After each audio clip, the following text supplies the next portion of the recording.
पाकिस्तानियों से खुद तो अपना देश संभलता नहीं, लेकिन दूसरों के मैटर में टांग अड़ाने की आदत जो है वो पाकिस्तान की है कि जाती नहीं। दिल्ली में बुलडोजर एक्शन अतिक्रमण के खिलाफ हुआ, लेकिन पाकिस्तान में रिएक्शन ये आया। पाकिस्तान के विदेश मंत्रालय के प्रवक्ता कहने लगे कि भारत में जो कुछ हो रहा है मुसलमानों के खिलाफ हो रहा है और मुसलमानों के खिलाफ बीजेपी और आरएसएस के कैंपेन के तहत हो रहा है। आप उनका जरा बयान सुन लें, फिर करते हैं चर्चा। That this is part of an RSS, Rashtriya Swayamsevak Sangh's backed campaign targeting mosques under the guise of an anti-encroachment drives. We express our grave concerns on the actions of the Indian government to demolish the Waqf properties associated with the Faiz-e-Ilahi Mosque. The Faiz-e-Ilahi Dargah, a mosque over centuries old, stands as a very important symbol of Muslim religious, cultural and historical heritage, and continues to serve as a central place of worship and community life. So the demolition drive is not an isolated incident, rather it reflects I should say a very systemic and deliberate campaign by the RSS BJP nexus to target and undermine and erase the Muslim heritage across India. अब आप देखें, ये Pakistani propaganda है। इनके अपने देश में हिंदुओं का क्या हाल है, इनके अपने देश में सिखों का क्या हाल है, ईसाइयों की तादाद कितनी रह गई है। हिंदू घटकर 3% पर आ गए हैं और ये समझा रहे हैं कि भारत में मुसलमानों के खिलाफ बीजेपी और आरएसएस के एजेंडे के तहत हमले किए जा रहे हैं, हमला अतिक्रमण के खिलाफ हो रहा है।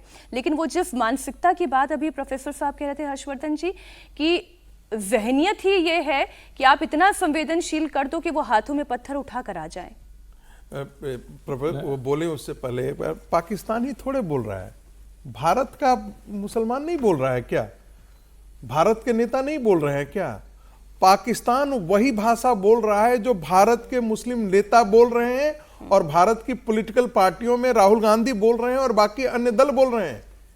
पाकिस्तान उसी की भाषा बोल रहा है जो यहाँ के राजनीतिक दल के नेता बोल रहे हैं। तो जो ठीक आपको लगे हर्षवर्धन जी, चाहे वो पॉलिटिकल ओपोजिशन की हम बात कर लें या फिर जो पाकिस्तान इसमें गेन करने की कोशिश कर रहा है।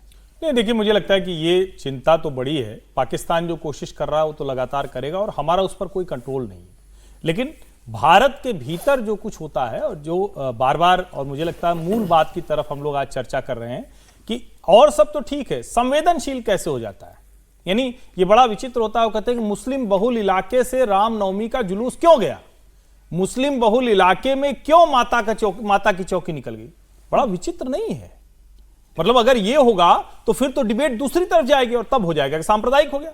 क्या मुसलमानों को यह सोचने की जरूरत नहीं है कि भारतवर्ष जो मूल रूप से हिंदू राष्ट्र है, जिसने हर जितने रिलीजन मजहब के लोग थे जो आक्रमणकारी के तौर पर आए, जो कारोबार करने आए, कब्जा कर लिया, उनको भी उसी तरह से स्वीकार करता है। दुनिया का कोई देश नहीं होगा जो अपने यहां आक्रमण करने वालों के भी जो स्मारक हैं उनको संरक्षित करके रखे। आप दिल्ली घूम जाइए, सारे जो स्मारक हैं आपको कौन से मिलेंगे, सबको पता है कि किसको तोड़कर बनेंगे। लेकिन उसके बावजूद अगर ये सम्मान है तो आप जो आधुनिक भारत है जिसमें हर किसी के लिए बराबर जगह है, संवेदनशीलता सही जगह पर दिखाइए, देश के लिए, भारत माता के लिए दिखाइए। और मैं बार बार ये जोड़ देता हूं, जिस इलाके में पुलिस की जीप सीधे नहीं निकल पाए वहां की सड़क चौड़ी की। अब इसमें अगर किसी कम्युनल लगता हो तो लगे, क्योंकि इसके बिना देश सुधारने वाला नहीं।